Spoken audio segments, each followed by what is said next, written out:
آج ہم تاریخ کے ایک بہت ہی اہم موڑ 1389 کی کوسوو جنگ اس پر بات کر رہے ہیں۔ جی ہاں۔ یہ وہ جنگ تھی جس نے بلقان اور جو ابھرتی ہوئی سلطنت عثمانیہ تھی دونوں کی تاریخ پر بہت گہرے اثرات چھوڑے۔ بالکل۔ ہمارے پاس جو ذرائع ہیں وہ اس جنگ کے اہم واقعات اور کرداروں کی ایک تصویر سی بناتے ہیں۔ یقیناً۔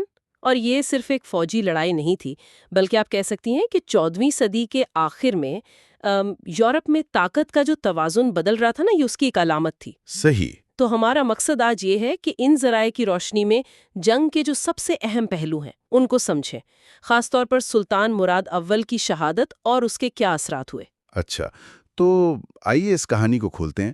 یہ وہ دور تھا جب سلطنت عثمانیہ مطلب اناطولیہ سے نکل کر یورپ میں اپنے قدم جما رہی تھی، سلطان مراد اول کی قیادت میں۔ جی اور دوسری طرف بلقان کی ریاستیں تھیں جیسے سربیا، بوسنیا وغیرہ، بالکل۔ وہ آپس کے اختلافات کا شکار تھی، کافی کمزور تھیں۔ اور اسی ماحول میں سرب رہنما شہزادہ لازار وہ ایک اہم کردار کے طور پر سامنے آئے۔ اچھا۔ انہوں نے کوشش کی کہ یہ جو بکھری ہوئی بلقان ریاستیں ہیں ان کو عثمانی خطرے کے خلاف اکٹھا کیا جائے۔ ذرا یہ بھی بتاتے ہیں کہ اس مہم کو ایک طرح سے مذہبی رنگ بھی دیا گیا۔ یعنی ایک مقدس صلیبی مشن جیسا کچھ؟ جی ہاں، کچھ اسی طرح سے پیش کیا گیا۔ اچھا، اگر فوجی تیاریوں کی بات کریں تو عثمانی فوج کی تعداد کتنی تھی تقریباً؟ تقریباً 30,000 کے قریب بتائی جاتی ہے۔ 30,000۔ کمان سلطان مراد کے ہاتھ میں تھی اور ان کے ساتھ ان کے بیٹے بایزید اور یعقوب بھی تھے۔ جی، بایزید اور یعقوب۔ ان کی فوج میں پیادہ بھی تھے، سوار، تیر انداز، اور وہ جو تیز رفتار آکنچی دستے ہوتے تھے نا، ہاں، وہ جو ہراساں کرنے میں ماہر تھے۔ بالکل، وہ بھی شامل تھے، ایک طرح کے پیشگی حملہ آور دستے۔ اور دوسری طرف سربا اتحادی فوج۔ جی، سرب اتحادی فوج، ان کی تعداد 25,000 سے 28,000 کے درمیان تھی۔ اس کی قیادت شہزادہ لازار کر رہے تھے۔ لیزار۔ اور ان کے ساتھ اہم کمانڈر تھے وویک برانکووچ، اور ایک کافی پراسرار سی شخصیت ہے ملوش اوبیلوک۔ ملوش اوبیلوک، ہاں، ان کا نام تو بہت آتا ہے۔ جی، ان کی فوج میں بھی بھاری مسلح نائٹس تھے، گھڑ سوار تھے اور پیادہ تھے۔ یہ ملوش اوبیلوک کا جو آپ نے ذکر کیا، جی، یہ واقعی ایک پہیلی کی طرح ہے۔ سلطان مراد اول کے قتل کا الزام، یا کچھ لوگ کہتے ہیں صحرا، انہی کے سر جاتا ہے۔ جی ہاں۔ لیکن یہ ہوا کیسے؟ اس پر تو کافی مختلف باتیں ملتی ہیں نا۔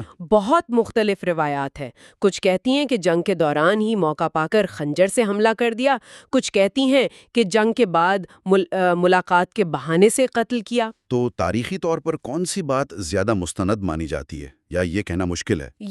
یہ بڑا دلچسپ سوال ہے۔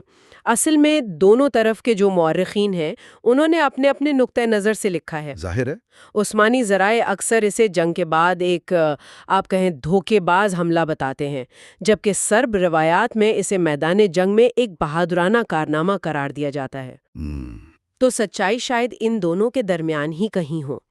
اہم بات یہ ہے کہ سلطان مراد اول اس واقعے میں شہید ہو گئے۔ جنگ کے دوران سلطان کی شہادت، یہ تو فوج کے لیے بہت ہی تباہ کن ہو سکتا تھا، حوصلے پست ہو سکتے تھے۔ بالکل، اور یہ ایک انتہائی نازک موڑ تھا۔ قیادت فوراً شہزادہ بایزید کے ہاتھ میں آ گئی۔ بایزید کے ہاتھ میں؟ جی، اور اقتدار پر گرفت مضبوط کرنے کے لیے انہوں نے پہلا کام یہ کیا کہ اپنے بھائی یعقوب کو قتل کروا دیا۔ ہیں؟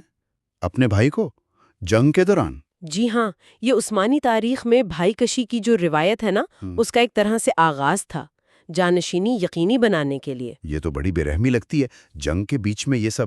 ہاں، یہ فیصلہ فوری تھا اور بہت سخت تھا۔ بایزید، جو بعد میں یلدرم یعنی بجلی کے لقب سے مشہور ہوئے، انہوں نے پھر فوج کو جوش دلایا۔ اچھا۔ کہ سلطان کی شہادت کا بدلہ لینا ہے، اور انہوں نے ایک زبردست جوابی حملہ کیا، وہ جو مشہور قوس نما حملہ ہے نا، کریسنٹ اٹیک۔ ہاں، سنا ہے۔ وہ استعمال کرتے ہوئے سرب فوج کے بازوؤں کو توڑا، مرکز پر دباؤ ڈالا اور جنگ کا نقشہ ہی بدل دیا۔ اور شہزادہ لازار، ان کا کیا بنا؟ اسی حملے کے دوران شہزادہ لازار گرفتار ہوئے اور بعد میں انہیں بھی قتل کر دیا گیا۔ تو جنگ کا اختتام دونوں مرکزی رہنماؤں کی موت پر ہوا، ایک طرف سلطان مراد شہید، دوسری طرف شہزادہ لازار مقتول۔ جی بالکل۔ عجیب نتیجہ ہے یہ تو.